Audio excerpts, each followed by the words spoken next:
तो दोस्तों चलिए ये वीडियो में देखते हैं कि अगर आपको GSTR 3B फाइल करना है तो वो आप कैसे कर पाओगे। तो GSTR 3B फाइल करने से पहले आप उसे थोड़ा रिकन्सिलेट कर लीजिए, एक बार आप उसे वेरीफाई कर लीजिए। जो भी ऐप आप यूज़ कर रहे हो या जो भी मीन्स एक बिज़नेस सॉफ्टवेयर आप यूज़ कर रहे हो तो उसको एक बार देख लीजिए। अगर टैली वगैरह में डेटा आप एंटर करते हो तो वो भी थोड़ा वेरीफाई कर लीजिए, क्योंकि GSTR 1 में जो डिटेल आपने भरी होगी वही रिफ्लेक्ट हो जाएगी GSTR 3B में। तो 3B में जो भी कुछ बताया जाएगा आपको पोर्टल पे जो नज़र आएगा उसे एक बार वेरीफाई कर लेना है कि आपका जो सॉफ्टवेयर का डेटा है उसके साथ वो मैच करता है कि नहीं करता है। अगर कोई उसमें करेक्शन की ज़रूरत है या तो सॉफ्टवेयर में या फिर जो भी मीन्स सॉफ्टवेयर में अगर गलती हुई होगी तो कुछ जगह पे आपने एंट्री वगैरह करना छोड़ा होगा, तो वो आपको एक बार देख लेना है, क्योंकि यहाँ पे जो डिटेल रिफ्लेक्ट होती है वो आपको आपने जिसके पास से परचेज़ किया है वहाँ से ये डिटेल रिफ्लेक्ट होती है। कहाँ पे होती है वो भी सारी चीज़ें बताई जाएगी। अब पहले डैशबोर्ड पे आके आपको देख लेना है कि IGST, CGST और SGST आपके पास कितना आउटस्टैंडिंग है। तो आपका एक बार आपको ज़रूर से आपका कैश लेजर और क्रेडिट लेजर, कैश लेजर अगर आपने पैसे डाले होंगे तो यहाँ पे रिफ्लेक्ट होगा, और अगर क्रेडिट लेजर की बात करें तो पिछली आपकी जो भी परचेज़ होगी उसका जो भी क्रेडिट यूटिलाइज हुआ होगा और अनयूटिलाइज जो भी आउटस्टैंडिंग होगा वो यहाँ पे नज़र आएगा। जैसे आप देख रहे हो 10,000 और 7,000 के करीब यहाँ पे CGST और SGST का आउटस्टैंडिंग है इलेक्ट्रॉनिक क्रेडिट लेजर में। अब इसे फाइल करना है तो सिंपली आपको फाइल रिटर्न पे क्लिक करना है। देन यहाँ पे जो भी आपका क्वार्टर है वो पिक करना है। हमारे लिए जून पिक करेंगे, सर्च करेंगे। ऑलरेडी हमने GSTR 1 फाइल कर लिया है। अब आपका जो GSTR 2A और 2B रहेगा उसमें आप जो भी आपकी परचेज़ होगी वो परचेज़ की डिटेल आप इनवॉइस वाइज डिटेल देख पाओगे 2A में, जिसमें आपको पूरी डिटेल मिलेगी। कौन सा ऐसा ट्रेडर है जिनके पास से परचेज़ किए हैं, क्या उनका GST नंबर है, कितनी वैल्यू का आपने परचेज़ किया था, कितना टैक्स रेट था, वो सारी चीज़ें आपको डिटेल फॉर्म में आपको GSTR 2A में मिल जाएगी। जहाँ तक बात है GSTR 2B की, तो वहाँ पे जो भी ITC होगी आप जिसे क्लेम कर सकते हो या फिर क्लेम नहीं कर सकते, वो दोनों तरह की ITC आपको GSTR 2B में नज़र आएगी।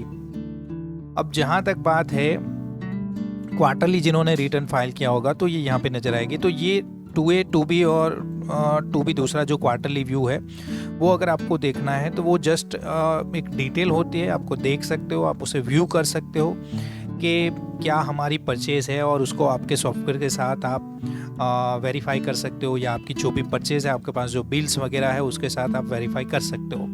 क्योंकि आपको देखना भी होता है कि कितना ITC आपको क्लेम करना है, क्योंकि पोर्टल यहाँ पे 3B में तो अपने आप रिफ्लेक्ट करेगा कि इतना कुछ ITC आपका बनता है।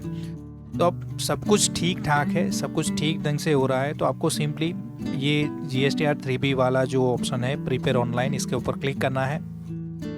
अब रिटर्न आपको नील फाइल करना है, मीन्स कोई ट्रांजेक्शन ही नहीं हुआ है तो नील आपको यहाँ पे चेक बॉक्स रहेगा उसको टिक करना है। अगर अदरवाइज आपको नील रिटर्न नहीं फाइल करना है तो यहाँ पे डेटा रिफ्लेक्ट होगा। जैसे GSTR 1 आपने भरा होगा तो उसका जो भी डिटेल हो वो डिटेल यहाँ पे रिफ्लेक्ट हो जाएगा। ओके, तो इस तरह से कुछ डिटेल आपकी रिफ्लेक्ट हो रही है, तो यहाँ पे कोई काम करने वाली चीज़ नहीं है। जहाँ तक बात है टेबल 3.1 की, 3.1.1 वाला जो सेक्शन है वो है सेक्शन 9.5, मीन्स ये होता है ECO के लिए। आपने ECO थ्रू सप्लाई किया है या जो ECO है उनके लिए भी ये एप्लीकेबल है, उनको भी रिपोर्ट करना रहता है ECO, और जो ECO थ्रू सप्लाई करते तो वो लोगों के लिए ये टेबल रहता है। हमारा ऐसा कोई भी सप्लाई नहीं है तो यहाँ पे डिटेल डालनी ज़रूरी नहीं है हमारे लिए। इंटरस्टेट सप्लाई कोई है नहीं तो उसकी भी ज़रूरत नहीं है। एलिजिबल ITC जो भी होगी वो आपको यहाँ पे नज़र आएगी कि आप इतना जो ITC है वो आप क्लेम कर सकते हो। ओके, एलिजिबल है आप। ये ITC आपका जो भी क्रेडिट लेजर होगा उसमें जुड़ जाएगी। तो ये कुछ परचेज हुई थी उसकी ITC है, इसे हम कंफर्म करेंगे। अगर करेक्शन की ज़रूरत है तो आपको वेरीफाई करके ये देख लेना है।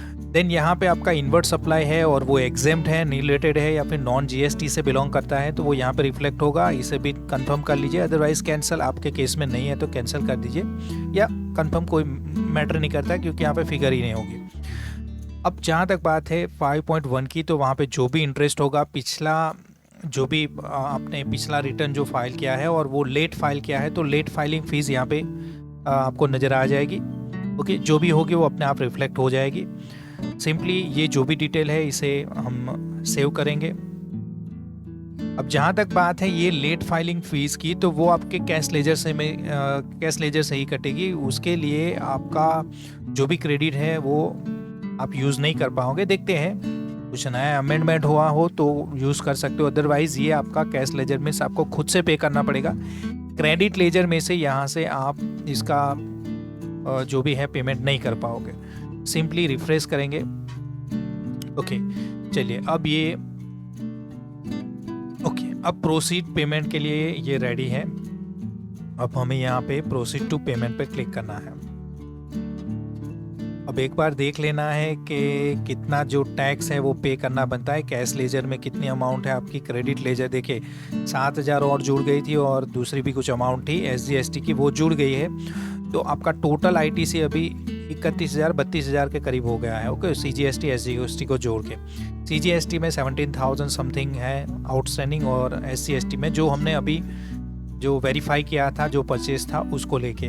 ओके, अब यहाँ पे जो टैक्स पे करना है वो टैक्स बता रहा है, और जो लेट फ़ी है वो 125। देखिए आप देख रहे हो यहाँ पे कि जो टैक्स की अमाउंट है वो तो ITC के थ्रू पे हो जाएगी CGST और SGST के फॉर्म में, लेकिन जहाँ तक बात है लेट फ़ी या पेनल्टी जो भी है, ओके, तो वो आपको आपके जेब में से वो पेमेंट करनी पड़ेगी। मीन्स यहाँ पे आपको कैश लेजर में बैलेंस डालनी पड़ेगी। ओके, तो इसके लिए क्या करेंगे हम, 125 CGST में 125 और SGST में 125 हमें डालने पड़ेंगे पैसे। ये वॉलेट एक तरह का वॉलेट है कैश लेजर माने। तो क्रिएट चलन पे जाएंगे हम, और इलेक्ट्रॉनिक वे में इसे कैसे डालना है, चलिए ई पेमेंट में जाएंगे और यहाँ से जनरेट चलन करेंगे, और यहाँ से आपको बैंक पिक करना है या नेट बैंकिंग पे आप कर सकते हो। हम यहाँ पे हमारा जो भी बैंक है वो बैंक को पिक कर लेते हैं। देन चलिए नेट बैंकिंग से करते हैं। नेट बैंकिंग हो जाएगा बैंक ऑफ बड़ौदा। अब ये जो टर्म्स एंड कंडीशन वाला जो चेक बॉक्स है इसे आपको सिलेक्ट करना है, देन मेक पेमेंट पे क्लिक करना है। तो ये जो पोर्टल है वो पूरा पोर्टल आपको ले जाएगा बैंक की जो आपकी वेबसाइट होगी, जो नेट बैंकिंग की, उसके ऊपर आप जाओगे तो आपको रीडायरेक्ट किया जाएगा बैंक का जो भी वेबसाइट है उसके ऊपर। यहाँ पे आपको यूज़र आईडी और बाकी की जो प्रोसेस है वो प्रोसेस आपको कंप्लीट करनी है जब तक पेमेंट वाला ऑप्शन आपको नज़र नहीं आ जाता। बैंकिंग से रीडायरेक्ट किया जाएगा ये वाले पेज पे, जहाँ पे बता रहा है कि 125 CGST और 125 SGST आपको पे करना है। यहाँ पे जो भी डेबिट अकाउंट है वो पिक करना है और कंटिन्यू पे क्लिक करना है। अब आपका जो भी ट्रांजैक्शन पासवर्ड है वो डालना है, और बाकी की जो भी प्रोसेस है आप जैसे नेट बैंकिंग से प्रोसेस करते हो वैसे कंप्लीट करना है। अब आप जैसे नेट बैंकिंग से पेमेंट करोगे तो आपका बैंक का जो पोर्टल है वो सीधा आपको रिडायरेक्ट करेगा GST के पोर्टल पे, जहाँ पे आपका कैश लेजर का जो बैलेंस है वो यहाँ पे बता रहा है। देखिए अब कैश लेजर में 125 आपको नज़र आ रहे हैं, और जैसे क्रेडिट लेजर में जो रिफ्लेक्ट होना है वो हो रहा है। अब नीचे जाओगे तो देखिए ये तो अमाउंट है जो आपको पे करने हैं। आउटस्टैंडिंग टैक्स आपका जो है वो आपके क्रेडिट लेजर में से डिडक्ट हो जाएगा, और ये 125 जो लेट फ़ी थी वो यहाँ पे बता रहा है यूटिलाइज कैश बैलेंस से वो पे हो जाएगा, बाकी का कुछ भी जीरो रहेगा। अब इसे एक बार आपको क्या करना है, इसे एक बार आपको देख लेना है। Then make payment post credit ledger, यहाँ पे आपको क्लिक करना है, इसे यस करना है। तो कुछ इस हिसाब से आपको डेटा रिफ्लेक्ट हो जाएगा कि आपका लेट पेमेंट है वो कैश में से एडजस्ट हो गया। अब प्रोसीड टू फाइल पे आपको क्लिक करना है, यहाँ पे चेकबॉक्स को टिक करना है, जो भी क्लाइंट है उनको पिक करना है, और file GSTR 3B with EVC जैसे क्लिक करोगे तो एक EVC मिलेगा। EVC आपको एंटर करना है, और जैसे वेरीफाई करोगे तो आपका रिटर्न है GSTR 3B वो सबमिट हो जाएगा। तो इस तरह से आप सिंपल वे में आपका GSTR 3B फाइल कर पाओगे।